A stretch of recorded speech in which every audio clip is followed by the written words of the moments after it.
Hey EDM fanatics, clubbers and ravers, etc. I am Victor Savelle with EDMNightlife.com. Today we're talking to a music producing bakery item hailing from Canada with a very different and interesting approach on production and image. You have to look him up. In short, we're talking to a muffin, an Angry Muffin to be exact. Your bio says you were baked in 1982. We don't see many music making muffins today. Was the flour just that different back then? Oh, I get it. Flour. Like I'm a muffin. You exude cleverness. Can we please talk about my music? I have bled for this album and for you, my listeners.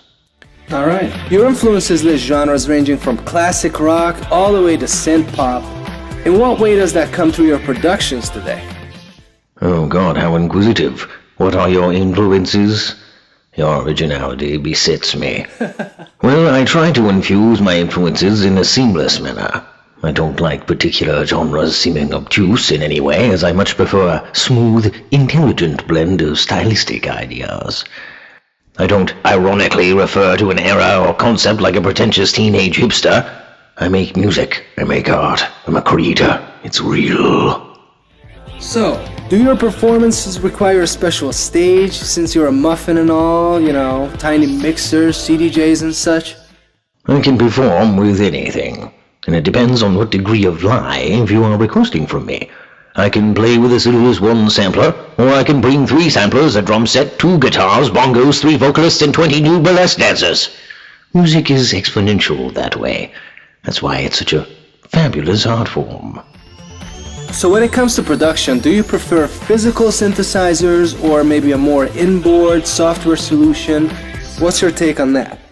I use both, of course. Alas, the sound of a true analog synthesizer is one of the most amazing things on earth. It can be so fresh and exhilarating, like an organic strawberry dipped in fresh full-fat cream. Yum. I have a few classics in my arsenal though, namely my Mini Moog, Super Jupiter, and I also use plugins from time to time. You have to use the right tool for the right job after all, and sometimes the right tool is actually a simple, clean-sounding plugin. At other times though, it's a massive, growling cluster of 6 analog layers. Oscillators, if only you were women, Do you think EDM is headed the same way disco was before its complete death? Oh, pardon me. I thought EDM already died. Aren't we in the resuscitation phase at the moment? I had literally thought everyone was in agreement on this. No? We had better start CPR then before I vomit, Jeez. Peasants, plebeians, meagerites. Well, that's your opinion. So as we all know, DJing and music production is more mainstream than ever. Do you think technology plays a big part in making the artist better? Or, on the flip side, spoiling the new guys to just jump right in? Well, of course it does. Anyone with any degree of talent, it seems, can just appear out of nowhere, assemble a few sounds together, and call it a wonderful masterpiece. Sure, the pros will know the difference, but it still saturates the market with subpar material. The public is increasingly less aware of what defines quality, since their minds have been literally overrun with heaping piles of musical mediocrity. The superbly crafted jewel can be sitting right in front of their eyes, or ears as it were, and they wouldn't even know what it was. It's not only the technology that producers use neither, such as software, synthesizers, sequencers, and the hordes of plugins they use, but the distribution platforms that jettison millions of songs onto the internet per year. Years ago, only the best productions were released, mostly anyways, because nobody wanted to waste distribution money on someone with the musical talent of a chimpanzee. Yeah, there you go. So tell me, what's your take on Skrillex sweeping Grammys for 2 years in a row?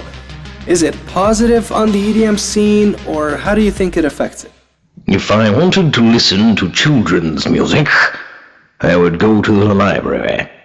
Also, I could easily obtain a headache by having a conversation with any DJ after his nightly 8-ball, but I don't need to listen to Skrillex to do that either. Skrillex, really? Please, God, help me. An Angry Muffin. So jumping on your personally baked side, do you think you can find love again after your low point recently? Well, of course, yes. It's not the finding of the love that worries me. It's when the love fades that people get hurt.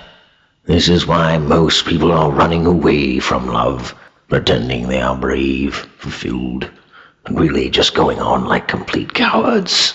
I refuse. I will just feel the pain if it comes again. I will admit it. I'm a fool for love. But better be a fool than a coward. That's heartbreaking.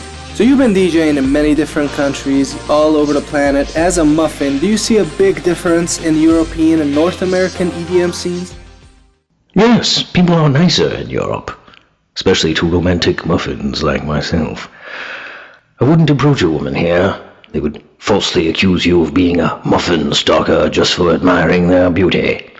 People in Europe take EDM more seriously, as real music, as music with class. Here, there's just something to listen to when you decide it's a good time to get high. I may say, though, I could probably go for a bump myself,